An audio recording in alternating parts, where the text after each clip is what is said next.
I love setting up really cool terrain and miniatures, scenes like this one. But to make a scene like that work, we've got to be able to find those things easily, right? We want to make the most of what we've spent our hard-earned money on in terms of terrain and minis. Find exactly that cool figure that'll bring it together, that neat terrain, and then easily put it away.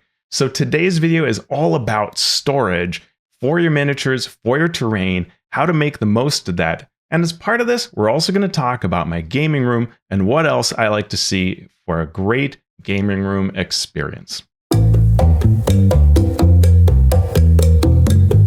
I'm going to take you on a tour of my gaming room, and I want you to know that this is the result of my having had a good career that pays well and many, many years where my kids were growing up and this room was theirs before it became my gaming room. And I've been doing a lot of planning and a lot of gathering things, a lot of finding things on the cheap, waiting for finally having my gaming room. So this is a result of a lot of work, and you should not look at this gaming room and go, oh yeah, Teos thinks that in one day I can set this up. No, this is the result of a lot of hard effort, and what I'm trying to do is share what's worked for me, both in storage solutions and in how I set up the gaming room. So I hope that comes across as something that is neat, and know that this is less about what you spend. In fact, my storage solutions are really affordable.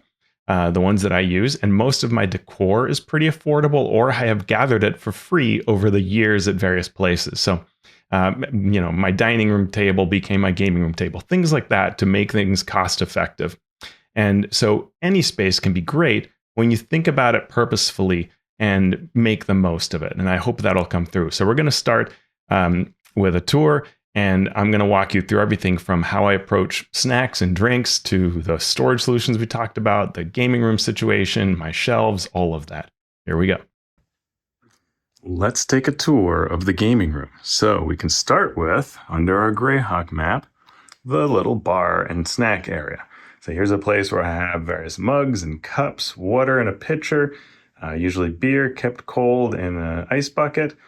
We have down here some drawers where we can hide snacks and napkins and things like that. It's very useful to have something like this. Doesn't matter if you don't like alcohol, it's absolutely fine just to have any kind of fruit juices or whatever, snacks, different bowls you can bring out. It's all very handy to have. People know they can come and help themselves. Then as we go over to this side, we can see under the Tyranny Dragons poster, we have a few extra things, a little space where I can put things like a special Monty Python DM screen, or Shadow of the Weird Wizard book, something I'm reading currently. And down below is this line of cases where I keep all of the different miniatures that I use and terrain. And so this can include some very large cubbies. You see I actually have one that's empty. Gives you a feel for what it looks like. And I can say, hey, here's all the large space miniatures that I have for Spelljammer.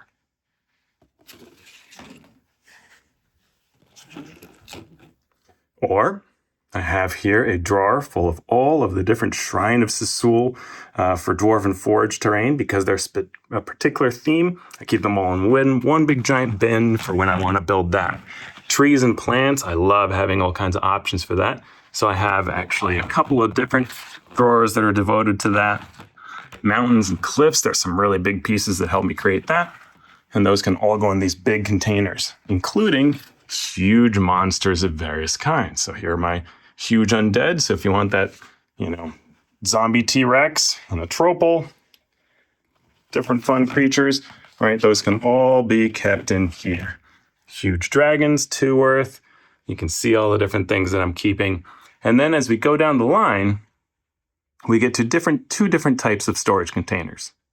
The majority is this stack of smaller containers suitable for large-sized minis. Sometimes you can get a huge or a strangely shaped one that maybe is actually quite tall.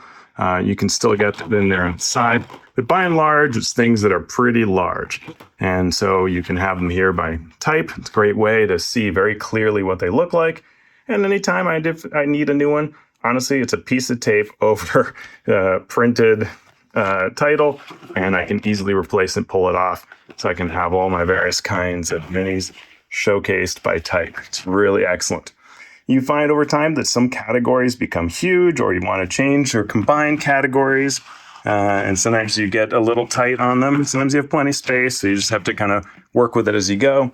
but that's where having this modular system makes it very easy to add one more row of these if you've got space, and you can keep everything really nicely organized and find what you want whenever you need to. Need my giant frogs? Hey, there they are. Ribbit. In addition to having space for all kinds of, neat dragons and so on that you'd expect in these, I also have some little places where I keep other types of sets. Like I have a goblin camp set that I can have, in fact, 2 different sets that I keep together here. All fit, and I can easily pull it out and set it up when I want a goblin camp. Or a variety of kind of dwelling type terrain tiles, right? I've got a cart from the old Dark Sun set. I've got things I can put on the ground to decorate, and various little chests and stuff like that, and elevations that are sort of like homes, spell type terrain, right? Different, walls and things like that, and pillars, that's all here. And just general terrain that I can pull from. Sometimes you just have to have a little bit of a jumble in some places, but having some places to put that kind of miscellaneous terrain really helps. In addition to these, I have a system where I use these types of containers, hello D&D shoes, to hold the smaller figures. I also have a stack of these, which are very small individual areas to put creatures in as well. And the majority of what I do is use these large types of art bins. But you can also see I have some older ones. That's what I started with before, like all my Spelljammer minis in here.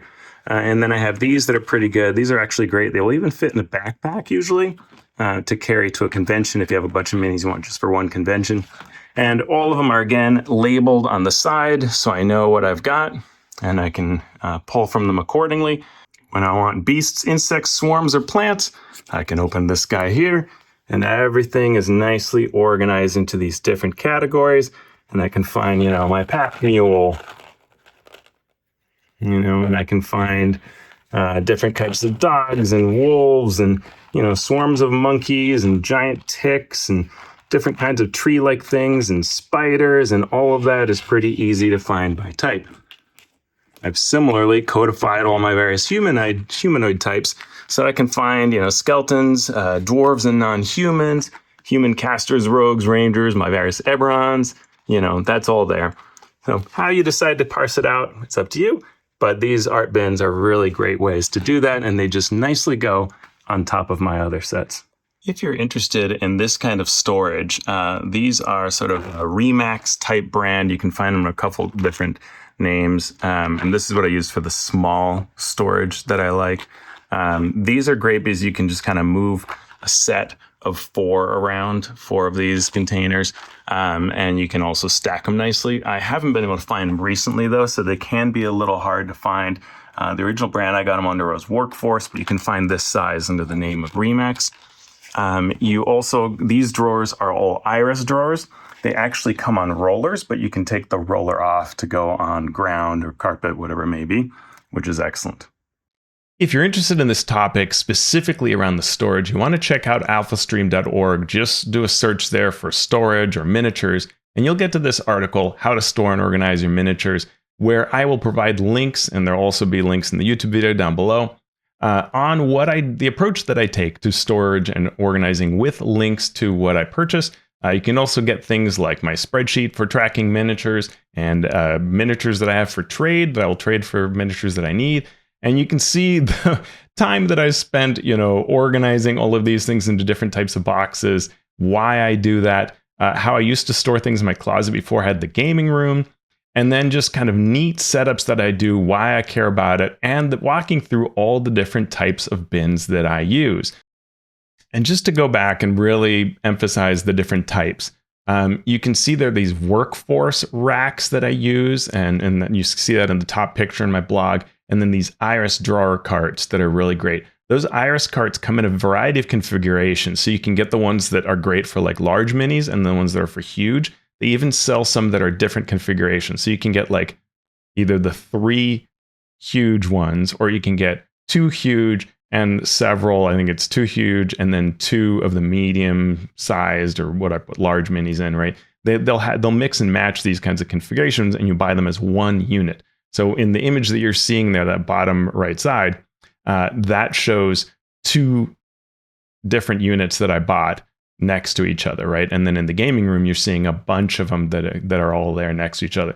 So the exact configuration you want, you can think through and buy those iris containers and those drawer carts and get the configuration you want.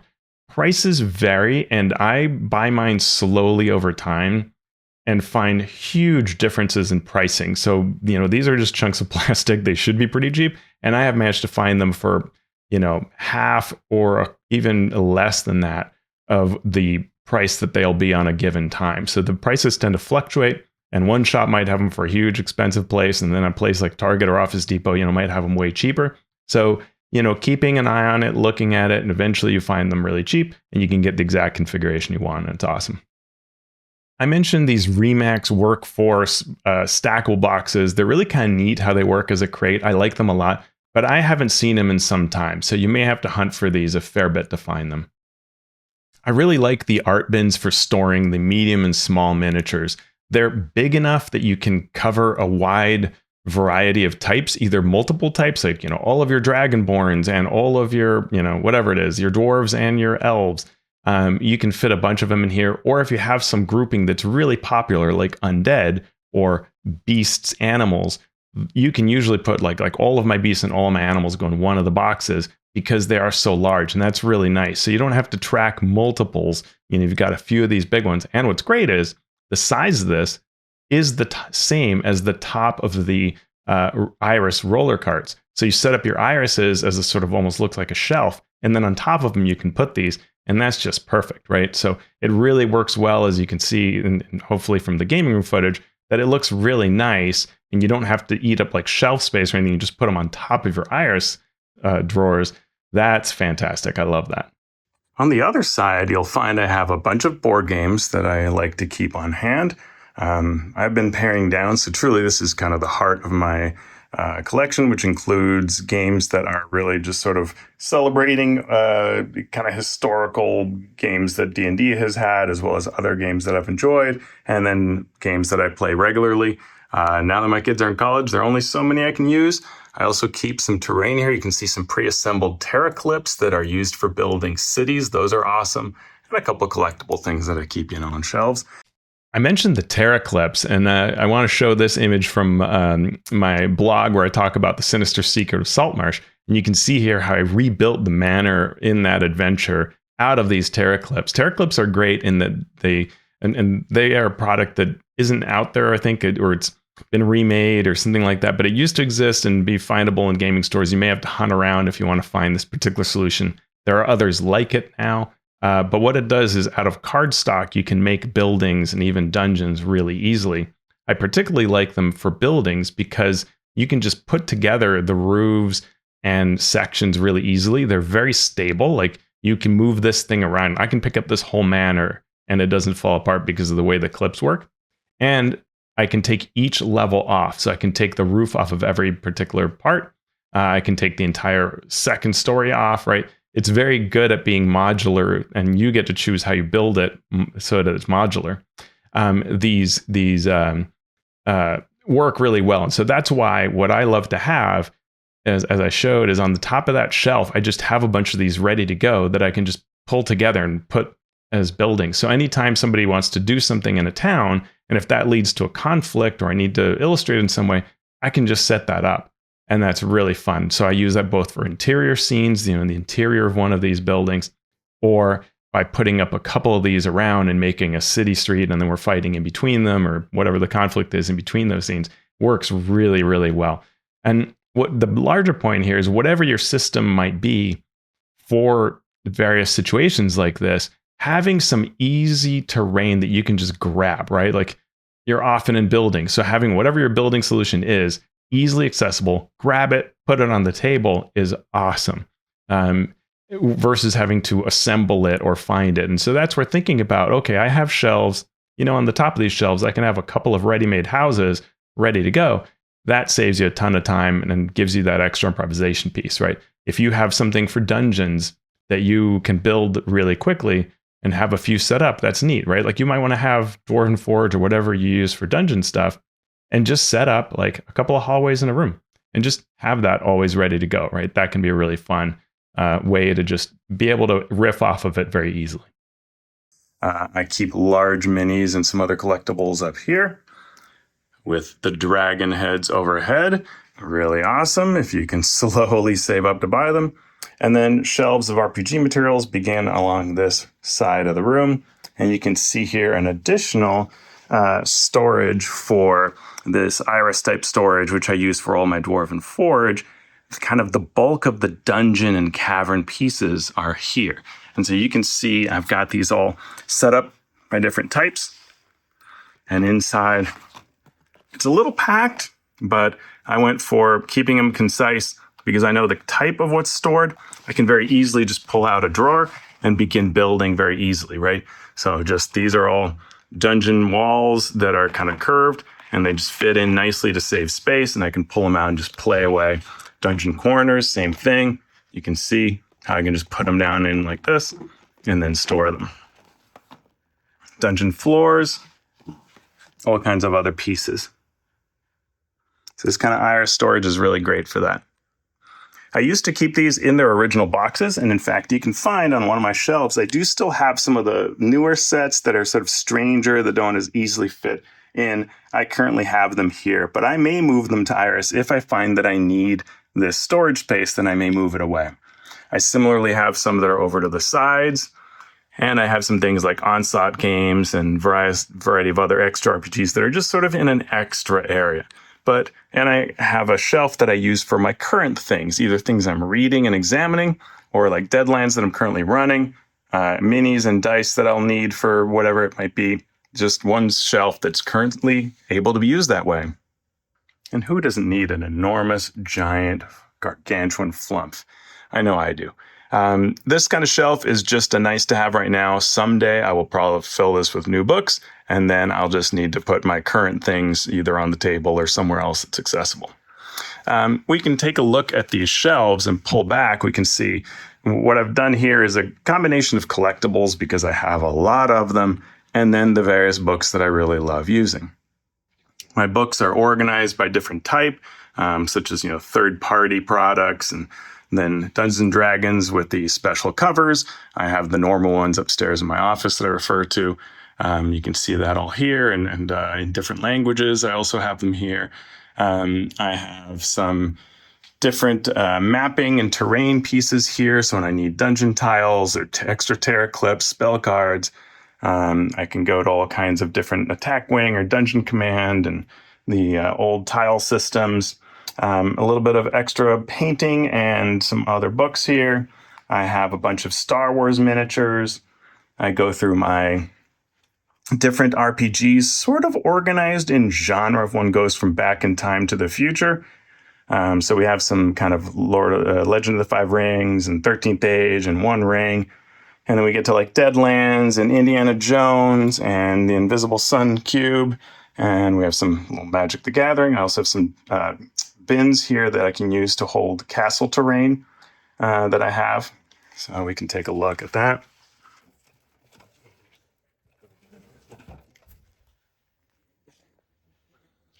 And continuing on, we find things like Numenera and Spycraft and Feng Shui, Blade Runner. We get into more Shadowrun, Aliens, right? More far future Star Wars, things like that. That kind of round out the collection of things that I want to have at my fingertips. I have fun collectibles, whether they're toys or old badges from conventions, being able to be fortunate enough to be a special guest somewhere, different kind of minis that I've gotten over the years that are rare, hard to get, pins, all sorts of fun stuff that I just love collecting. See the Nerds candy. I unfortunately do not have the bologna. I wish I had that from the 80s in Spain. Penny arcade pins, lots of fun things, stamps, and more. At the top of the shelves are the largest, most imposing miniatures that I have, which are all quite hard to put somewhere else. You're not going to put these in a bin. And so this allows me to have them. Sometimes I display some fun things like unpainted flumps, or one of those science orbs that you can touch to make crackling, and that can be used for fun encounter, or a bridge that I made with my kids when they were young, collectible figures, popcorn balls, and things like that. Really fun Thumberchard face. So those all exist up there on top as well. And the center of this space is the gaming table. Here, when I'm getting ready for a session, I have whatever the rules are for the game. I have things like coasters. Sometimes I have things like, players can use these to track their bullets, the handouts that hold important information, a map they might refer to. I may have an auxiliary map that I pin up on a TV screen. I don't usually use the TV screen, but sometimes I will put in like a thematic YouTube. Like for Blade Runner, I put some kind of thematic images and sounds on there. I can connect via Bluetooth to the speaker and play sounds when I want. And then I get to the DM screens. Here I have two. I have the outer one, which is just thematic. And then what I have is my own screen. And that screen on the other side, you can see what I do here. I started showing what I do around my DM screen. There's an entirely separate video that you can check out on DM screens where I really go into my approach towards DM screens and what I do to customize that experience. So check out that video if you're interested in that subject. So pulling back, what are some things that I'd recommend for your particular gaming area? So one thing is having some nice aisles on the side of wherever you sit is helpful. You want people who can generally move past each other. If someone's sitting and these chairs are out there, that someone can move quickly past them to get to the restroom, to get to where you want food. And I do think it's important to have a food area. None of it needs to be cosmetically appealing. Like, it's cool if we can, right? But work with the budget you have. Find old furniture. These cases are actually really cheap. And so you can see this is actually kind of a cheap way. These cases here from Iris, pretty cost effective when I get them on sale, which I always do. They are a nice, cheap way to line this wall that looks kind of cool and impressive. And I have not paid a lot. The art, I got the various frames that I have. I bought them for a very cheap price. I try to do things in low cost as much as I can. IKEA furniture is awesome. That's what all these shelves are. So you can find ways that fit your budget and have some fun. You want that kind of, ideally, if you can, find a way to make it look a little cool and impressive, communicate what we're doing. I mean, you look at this and I think we're here to game. We've got a lot of stuff we can draw upon, lots of influences and ideas. Everything can be at my fingertips. I have made a little trade-off here of having a lot of stuff in front of my book. So I have to move something to the side often to grab a book. That was a deal I was willing to make. You can decide how you like that. You want easy access to the things that you need. So maps, whether it's because you can pull them out. I have a map area in the corner there and unroll that before the session and have it ready to go.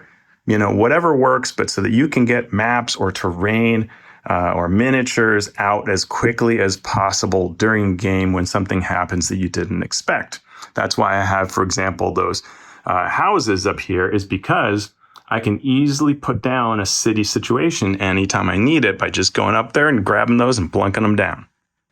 Something that I didn't cover here, but is very important, is ideally your gaming room is near a bathroom. Mine is. Having that bathroom is really important. You want to have it well stocked. You want to have feminine products. You want to have lots of toilet paper, washing, hand drying, all that sort of stuff. You want to have that all set up for everybody.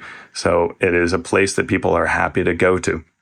And before each session, you're putting out the materials that you know that they'll need, those rule books, or at least having them very quickly accessible. So something like right over to the side. If we know we're going to need that, then we've got it. So there you have it. You've seen the storage solutions I use, how I set up my gaming room. I hope this has been useful. I'm curious to hear what you do with your gaming area, how you store your minis, your terrain, how you make the most of that. I didn't talk a lot about poster maps, so I have a couple of solutions there. Where I have a bunch of poster maps all rolled together. Some others I have flat, and I keep them all in one area so that I can actually pull those out as terrain options. And I even have a large acrylic sheet that I can put on top of it to keep it nice and flat. So I've got a couple of options like that I didn't cover. But I'd love to hear what other options you have. Let me know down below. If you enjoyed this video, please share it with your friends. It means a lot. Gets my channel to other folks so they can find out what I've got to offer and give me their feedback as well. If you love the work I do, please consider going to Patreon and supporting me. Thank you so much, and I'll see you next time.